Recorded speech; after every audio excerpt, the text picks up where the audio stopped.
I'm Jeff Hollenbeck. I get to preach from time to time, and when I heard that we could do off-topic, we could pick anything we wanted to preach on, I was very excited to preach on the Sabbath, because it is definitely something I need to learn about, something I need to do. I get to welcome you to church today, and I also get to welcome you to the deep summer. What is it? Next week is August already. Oh my goodness. But I have a feeling that we're all enjoying the lazy days of summer, right? How many are dealing with the lazy days? One? Okay, that's pretty good. For how many of you is it more of a crazy haze of busyness and doing and running and gunning and fooling around with too many things? My goodness, we are like that. It's an epidemic, isn't it? Every time I talk to somebody, oh, we're so busy. Hey, can we get together? Yeah, but it'll have to be like September or something because we're so busy. Running off to work. There's somebody in my office, got an email, got a phone call, got to run home, got to get somebody from soccer, got to send somebody to a piano lesson, got to work on the house, got to mow the lawn, got to fix the car, got to do something for church, got to run off over here, run, got to eat, got to sleep, got to go up to the cabin and relax because we need a vacation. Feels like that, doesn't it? Always something. We have got to make this thing stop because we're spinning too many plates and we're juggling too many things. And I know on some days I feel like I am juggling spinning plates. And that is just no way to live. We are made for something much better than this. We're supposed to be a symbol of something different because we are part of somebody different. And that's the good news. We are part of God. And God, like everything He does, He's way ahead of us on it. And He's put together something for us. If we would practice it, we would not be crazy like we are, manic like we are. This thing is called Sabbath. It is a word from the old Hebrew, Sabbath, which means rest or to cease. Doesn't that sound right? That's good. Take a deep breath with me. And slowly let it out. Tension all comes out of you. That's what Sabbath is supposed to be, for our heart, our mind, for everything. And if we practice it, we will find new ways to love God. We will mature in His character, and no kidding, as we retreat from the world, as we retreat into the goodness of God, we'll find better ways to advance into the world and reach people in a different way. So today I want to unspool a few ideas about what Sabbath is by sharing with you a couple stories from the Bible. We'll let God talk to us. And then I'll have some thoughts about these ideas that He's bringing us. And then I'll give you some ideas about how you and all of us can celebrate Sabbath better. So we're going to show you God's good example, Israel's not so good example, and then some ideas. So if you'd like to turn with me, you can go to page 1 of your seatback Bible. And this is God's good example. God is relaxing at a baseball game, you know, in the big inning. No, okay, good. It takes a little while. Come on, keep up. Genesis chapter 1, verse 1. In the beginning, God created the heavens and the earth. Now, the earth was formless and empty. Darkness was over the surface of the deep, and the Spirit of God was hovering over the waters. Put a little pin in that. And God said, "Let there be light," and there was light. God saw that the light was good, and He separated the light from the darkness, and He called the light day, and the darkness He called night, and there was evening, and there was morning, and God called it a day, the first day. Then God said, "Let there be a vault between the waters to separate water from water." So God made the vault, and He separated the water under the vault from the water above it, and it was so. And God called the vault sky. And there was evening, and there was morning, and God called it a day, the second day. And if you go through the rest of the chapter, you see that God has this pattern. He goes about doing what He's going to do. He does it until it's good, and He calls it a day, and He is done. Whether it's stars and moon or fish and birds or creatures of the land, it's always do, good, done. Do, good, done. Kind of a little encapsulation of things every single day. And then he gets to the sixth day, the climax, and he creates people. Verse 27. So God created mankind in his own image. In the image of God, he created them, male and female. He created them. And God blessed them and said to them, be fruitful and increase in number. Fill the earth and subdue it. Rule over the fish in the sea and the birds in the sky and over every living creature that moves on the ground. All of this goodness, I'm giving it to you to enjoy. Jump ahead to 31. God then saw all that he had made, and it was very good. And there was evening and there was morning. The sixth day, and he's just, boy, this is just really, really good. This is wonderful. Chapter 2. Thus, the heavens and the earth were completed in all of their vast array. And by the seventh day, God had finished the work that he was doing. So on the seventh day, he rested from all of his work, and God blessed the seventh day and made it holy, because on it he rested from all the work of creating that he had done. Put a little pin in that one, too. Okay, a few things to say here. The very first thing is to tell you that God, he is an infinite being, never-ending. He does not need to rest, okay? It's not like he got out of bed on Sunday morning or that seventh day and said, oh, whew, this was a week. I'm kind of stiff, and I'm going to just sit on the deck back here with my feet up. But, first, let there be coffee. And it was good. Okay, I'm just going to check out.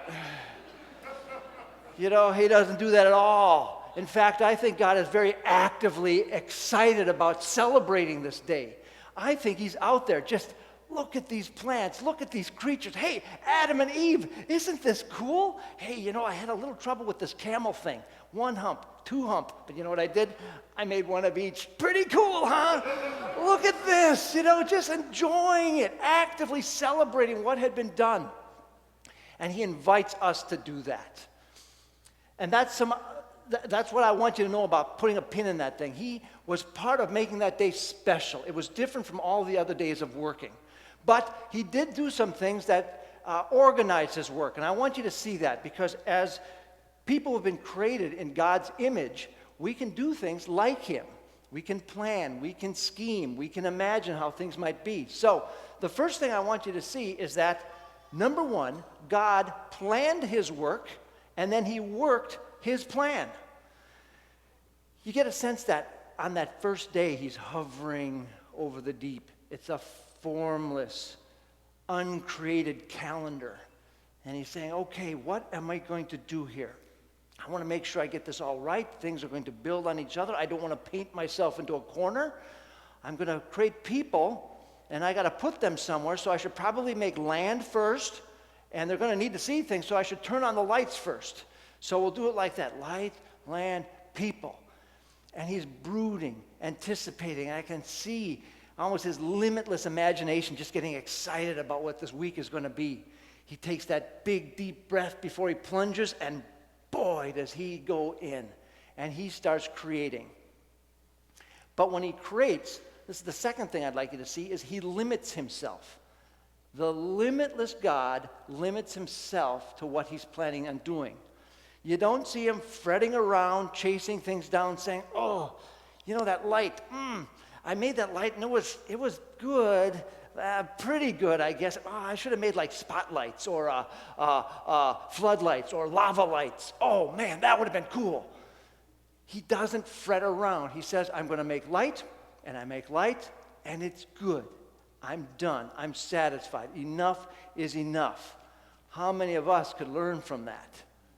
Oh, I'm second-guessing myself, wondering, oh, should I have done it this way or that way? Oh, I could do one more thing. But he doesn't. He plans his work, and he works out his plan. And we can do something much like that. Third thing I want you to see is that on that seventh day, he rests, but he also blesses that day, and he makes it holy. And we'll get back to that at the end when we start applying. But blessed and holy might mean things differently to God than it does to us with the way we use those words. So we'll get back to that. On your handout, there's a little thing called Open the Gift. You know, the Sabbath is a gift that was given to us so that we might celebrate God and reboot from time to time, somewhat regularly. that open the gift is just a little suggestion I've given to you to think about how you might hover over the blankness and the darkness of your daytimer, your planner, so that you too could plan your work and work your plan so that just like God, you could limit yourself to doing the things that you can do logically in a day and not fret around and scatter yourself too far, making yourself crazy and manic, just the way God does not want us to be. Okay, so that's what that's about. All right, that's God's good example. Let's now turn to Exodus 16. That's page 51 of your seat back. This is Israel's not so good example. Israel now has been on the move for a while, and they had come out of Egypt, and they are in the desert, and they're hungry. Verse 1. The whole Israelite community set out from Elim, and they came to the desert of Sin, which is between Elim and Sinai. This is on the 15th day of the second month after they came out of Egypt. Highlight that, 15th day of the second month. In the desert, the whole community grumbled against Moses and Aaron. The Israelites said to them, "If only we had died by the Lord's hand in Egypt. There we sat around pots of meat and ate all the food we wanted, but you have brought us out into this desert to starve the entire assembly to death." They're really sugarcoating their past. Okay, yeah, we were in Egypt. It was kind of a bummer, but at least we had something to eat. You, Aaron, you, Moses, you messed this all up. But then God, he sees that, and he's way ahead of them, and he says to Moses, like he always does, he talks to Israel through Moses, "Moses, I will rain down bread from heaven for you, and the people are to go out each day and gather enough for that day.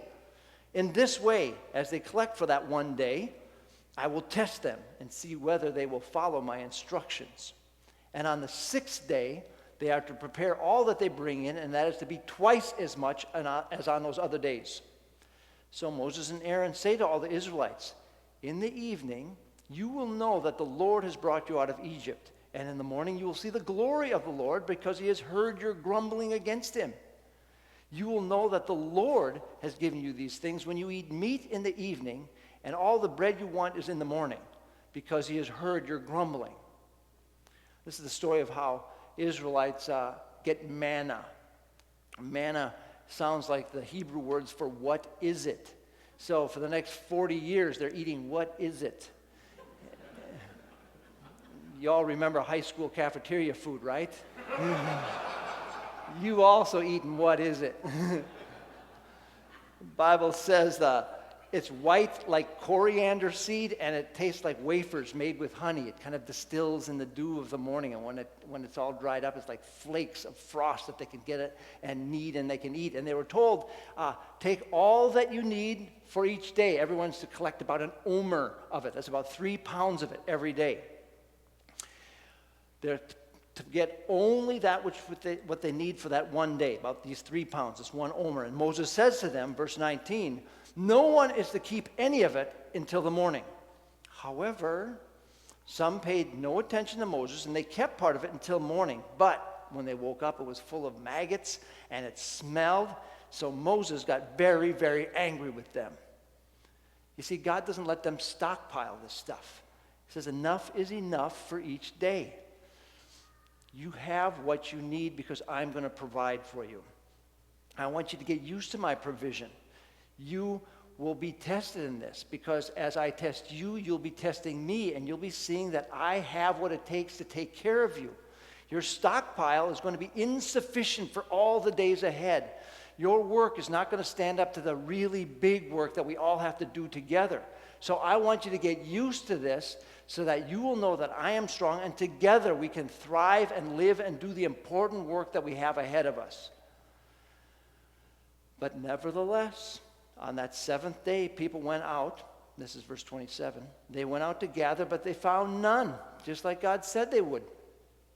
Then the Lord says to Moses, "How long will you refuse to keep my commands and my instructions? Bear in mind that the Lord has given you the Sabbath. That is why on that sixth day I gave you enough for 2 days. Now, everyone is to stay where they are on that seventh day. No one is to go out." So the people rested. They went into their tents. Felt a little bawled out by God. Okay, we're going to do this Sabbath thing. What are we going to do? Sabbath becomes something that really builds and builds in their life, and it becomes a very important thing. But at this time, they don't really get it. And the reason God is so mad is because they have forgotten everything that he's been doing for them. The thing I want to tell you about this is that Israel forgot their current events. They forgot their history. They forgot about what was going on in the world right around them. At the beginning of the chapter, we put a pin in the fact that this was the 15th day of the second month after leaving Egypt. They had been at this freedom thing for 6 weeks. That's about the time between now and Memorial Day. That's almost no time at all. Now, I understand walking around in the desert is no fun. It's hot, it's dry, and if you don't really know where you're going, you can be pretty frustrated. But for goodness sake, 6 weeks ago, there were a lot of things that were very fresh on their mind. For instance, the plagues were something that they had just experienced. They had seen God, one by one, knock down the Egyptian gods. God was going to bat for them, and he even did this horrible, awful, amazing Passover where he showed his mighty strength that blew away big pieces of Egypt and preserved them. That should have been a big deal for them, realizing God is on our side. Well, they were given their freedom too. 6 weeks ago, they walked out of Egypt, something that their grandfathers had been dreaming about. A 400-year-old wish finally came true for these people. That too should have been something that made them feel, all right, let's go, let's do it. At that time, the Egyptians were predisposed to give of their things to kind of supply the Israelites. So not only were they free, they were rich, filled with bags of Egyptian gold in this desert. Their God, our God, moved before them visibly in a column of smoke, cloud, or fire. Their God is right there in front of them. They walked through the Red Sea with a wall of water on their right, a wall of water on their left, a miraculous escape from an army that was chasing them. And then God covered up that Red Sea, and he covered up all those Egyptians, and the whole army was obliterated on their behalf. And if they could look way across the Red Sea, they could see Yul Brynner all frustrated and gnashing his teeth. And that was a pretty cool sight to see the Pharaoh knocked back like that. Wow. And just the last chapter, they had just come out of a very plush oasis filled with palm trees and springs, a spring for every one of the tribes of Israel because God led them there when they were thirsty. They are so focused down here on their needs and their frustrations that they don't see all of the miraculous things that God had been doing for them all along. They have got to get this right, because by looking only at themselves, they're not going to build the trust that they need to do the things that God wants them to do. And that's the second point on your handout. The Israelites did not trust God, and that's got to feel pretty good. God did all these wonderful things, and they still don't trust him. Yeah, God, okay, you're right. You did all these great things for us, and boy, this manna is pretty cool. It's pretty yummy, you know. But I don't know if you're going to provide tomorrow, so I'm going to collect up just a little bit more. I'm going to put it in my pockets just in case. Well, come on. That can't be very right. And as a result of this grabbing, trying to keep on their own control, they live in a world of worry, anxiety, and grumbling. Now, I won't have you raise your hands, but I wonder if you could raise your hand if I said, does this sound like you? Does this sound like our culture? Does it sound like our lifestyle? Always running at something, always kind of collecting up something new, a thought, an idea, something, some experience to somehow, I don't know, buffer against things, feeling like, well, if we're busy, we must be important. If we're doing things and making a mark on the world, we must be kind of a significant people. So let's keep doing it. If I look busy, I must look important. And if I do just one more thing, I might actually be important. And I'll hedge against all the bad things that could maybe happen. If I'm significant, that means I'm indispensable. And you can't fire me. You can't do this. You can't do these other things. I am too important. Well, there's so many things that we can't control out there that all the work in the world is not going to buffer against something that might happen. So, my goodness, it just lets us fall down. We rasp at our lives. We just become full of worry and anxiety. Oh, I should have done that one thing. I should have made this other thing happen. That's not really a way to live, isn't it? It's kind of frustrating. You feel tired. You feel dissatisfied. Or maybe all this busyness is done because we feel like we've got to patch up something that we don't want to see on our insides. You know, if I'm just still and quiet, I'm going to start seeing myself a little bit. Honestly, Tina will tell you this. The third day of a 3-day weekend is really hard for me because I'm too relaxed. I shouldn't just be sitting here. I should be doing something. Run. And then even that gets me all excited and worried and frustrated. It's weird, but it's hard to relax because I wonder if sometimes I'm just afraid of a weakness I'm going to see inside of myself. I'm going to feel like, oh, I really don't have what it takes to do all those things I'm dreaming of. So let's just get busy and kind of distract myself from it. Smoke and mirrors for my soul so that I feel like I'm different. And maybe you too might feel that way somehow. We got to protect from the outside, look busy, protect on the inside so I don't see kind of my weakness. But God doesn't want us to do that. He's saying, you are so much more important than this anxiety. And look at all that I've done for you. I've brought you out of bondage. I've brought you riches. I've brought you food and drink. I've brought you everything you're going to need. Please just rest in me. Please just stop. So God is frustrated and angry when he sees the Israelites doing all this. He sees this, and it's almost like he's slapping his forehead saying, Moses, Israel, how long will you do this? Look at all that I've created for you. I was last week cruising through the web, and I found a YouTube video about politically correct language, words you're not supposed to use, and the alternatives you're supposed to put in their place. And one of those words is stupid.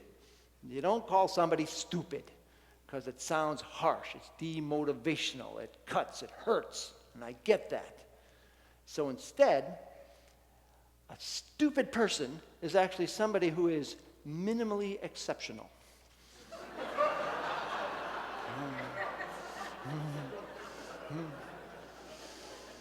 Yes, we roll our eyes and we say, well, that's really a minimally exceptional idea. But you know what? As I was thinking about this, it's like this has traction for this situation. Israel, why are you being so minimally exceptional when I have done everything in my power to make you exceptionally exceptional? I love you, I've taken care of you, and I'm doing it every single day. You will know that it is I, the Lord, who is taking care of you with. Every day you eat meat and you are satisfied. You know that this was a good day. And you'll know that I'm for you when you wake up in the morning and there my glory appears. And you know that it's going to be a great day because that glory is for your benefit. How long will you do this? You have got to be different because we've got to get this right because the whole world is watching. I have spectacularly brought you out of Egypt. And the world is watching that. And they are wondering who I am. And they're wondering, what kind of blessed people are you? And if you're just walking around grumbling, bumbling about stuff, feeling like, well, life is just full of blah, well, no one is going to want to come to me. No one's going to want to be like you. And that's the whole point of this. You are my special people. You are the bright, shining light that is going to draw all the moths of the world back to me. And you are growing really dim because you're fizzling out under your own power.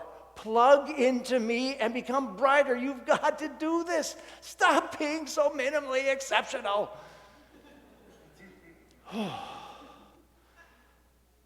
That is a thing for us too. God came into our lives. Jesus died for us. And do we just minimally rise up to that wonderful thing? Do we just kind of mumble and grumble and say, I've got to collect everything and look like everybody else in the world? What if we were different? What if we had a different swish about us that made people say, oh, I want to be like that. I want that alternative.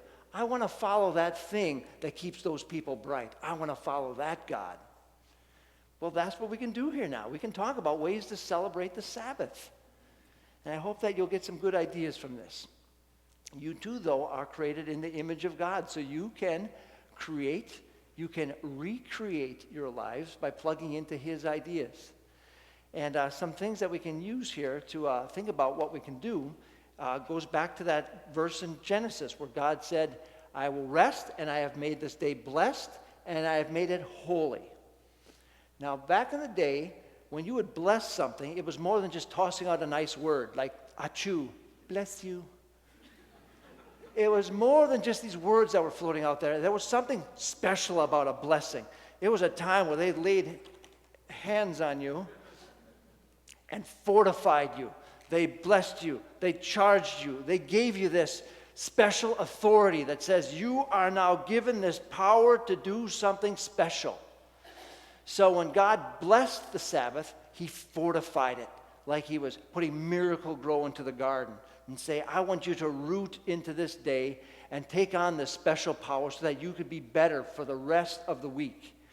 So some things that I've read online, things that you can do to fortify yourself in this fortified soil is to maybe read something inspirational. Take some time to just fill your mind with something better than just work or the news or something like that. Of course, you know, the Bible is something very special and inspirational. I especially like Old Testament stories because they're full of adventure and battles. There's usually some kind of pretty princess or a mighty warrior, and there's all kinds of victory in it. And you can know that this is wonderful and inspirational and great because it's true. These are stories of real people with our real God doing real things. And what's really exciting is to know that we are extensions of those stories. They could write a testament about us as well if we would just focus on what God was doing. That is very exciting. So the Bible or some other kind of inspirational story to kind of lift us out of the mundane of the regular is something you can do. Joyful worship is something you can do as well. If some of you are brave enough, you can sing some hymns, sing in the shower, sing in the living room, sing in the backyard. Or, if you don't want to sing, you could let somebody else sing. Put on some inspiring music, something maybe calm in the background that kind of takes the edge off the week, something that lifts you up a little bit. Like these songs here, Holy Spirit, you are welcome here. That is so nice. Just check out of the regular world and plug into God's fortified, blessed world. Celebrating the goodness of things might be something you can do as a family. Maybe sit around the table at least once a week and enjoy each other's company and say, hey, how did you see God work in your life this week? Why was the world so much better this week? Because God's glory was in it for you. And by doing this, you may be able to count each other's blessings and kind of feed off each other and kind of find, yeah, God is really here, and getting ourselves off of this myopic look at our life and our busy schedule and say, God is really awake and aware and doing wonderful things in our world. That's a great thing. And for people who are a little bit more ambitious, you can make a psalm of you. If you've ever seen, like the Ten Commandments or something like that, these Bible movies, or read a book, you always see that before Israel did anything, some prophet or a priest, some leader would stand up and say, hear, O Israel, what the Lord has done for you. And he would unspool all of the history. He brought you out of Egypt. He led you through the waters. He drove out the Hittites, the Perizzites, the Itites, all of these ites. He got you. And now you're on this edge of this new thing, going into the promised land, doing this battle, taking on something new. Therefore go, because God is with you. Look, we've just showed you how he was. And they go, yeah, God was with me. He was on my side. We got through those tough times. Yeah, I'm ready for this next thing. I'm ready for Monday morning. Let's do that. Psalm 105 is one that we've used on our mission trips before. We take it out. We say, look, everybody read 105 and rewrite it with your history. Rewrite it with your name in it.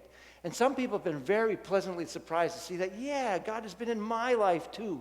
And by doing that, you really get some energy and you fortify yourself by being a part of that blessed day. The other thing is kind of about what you don't do, sort of like the video. God also made this day holy. And back in the day, people understood holy to mean sanctified, separate, put apart from other things. There was something different about this day. He doesn't bless or make holy the other days. He makes this Sabbath holy. And by making it holy, it smells different, tastes different, looks different. And we can do that too with our lives. For instance, maybe we can refrain from commerce. Let's kind of do the Hobby Lobby thing. And let's not be open for business on Sundays or whatever Sabbath we have. You know, some of you do have to work on Sundays. But maybe Saturday would be your day, or Friday, whenever you've got a day off. Let's kind of check out from things and be a little different. Let's not make money and transactions part of our work that day. Let's show people that we've got other ways to satisfy ourselves. And let's not make somebody else go to work and open their doors for us. Maybe stop some committee meetings. It's always real easy to get together at church on a Sunday because, well, we're all here already. But maybe we should, stop that too. Maybe don't let even the whiff of work come into our Sabbath. And of course, don't do work. Take the laptop, shut it off. Take the cell phone and plug it in and let that charge up. Give it a Sabbath too, right? And just don't open up the day timer. That'll wait for you too. Maybe do that on Saturday or early Monday morning. And let's just do this thing, which is kind of hard to do. Let's not worry. It's very easy to say that, but let's put aside things that vex us. Don't pay your bills on Sunday. Don't do taxes on your Sabbath. Don't do your to-do list. Put that aside and just plug into something alternate. Calm yourself down. Don't fret about people or events that are going to be coming up during the work week. That's all waiting for you. And certainly, turn off the TV. Donald and Hillary will be glad to meet you on Monday. All of the stuff that just stirs us up. We've got to make our day differently. Because this is our golden moment to be exceptionally exceptional. We can be that bright, shining alternate to the world all around us. And if we don't do something different, we are going to look and act and smell just like everything else. And God has done too much in our lives to let that happen. We need to rise up to God's high ideal. And what a wonderful way to rise up, by relaxing into Him. This should be easy for us, but it's hard. But let's try anyway. Because what better way is there for us to love God than to give of our time? Something we will never, ever get back. But God, once a week, I'm going to give you this piece of time so that you can be inside of me, so that I can be a part of what your life is about. And by doing that, what better way for us to mature in His character? We will be like Him. We will do things like Him. We'll experience things like Him. We will shut things off so that God can come inside of us a little bit and heal the things that we want to avoid. Strengthen us so that we can actually really be important, maybe in a different way, but we will be importantly different to reach the world because we will be different in an alternative way of living. And people will say, that preaches. I want to be like that. So maybe we can rise up and do that. And I'll end here with a quote from a fellow named Abraham Heschel. He says, 6 days a week we wrestle with the world. We're wringing profits from the earth. But on the Sabbath, we especially care for the seed of eternity planted in our soul. The world has our hands, but our soul belongs to someone else. Let's celebrate that. And let's rise up to that. And let us advance into the world by retreating into God a little bit more deliberately.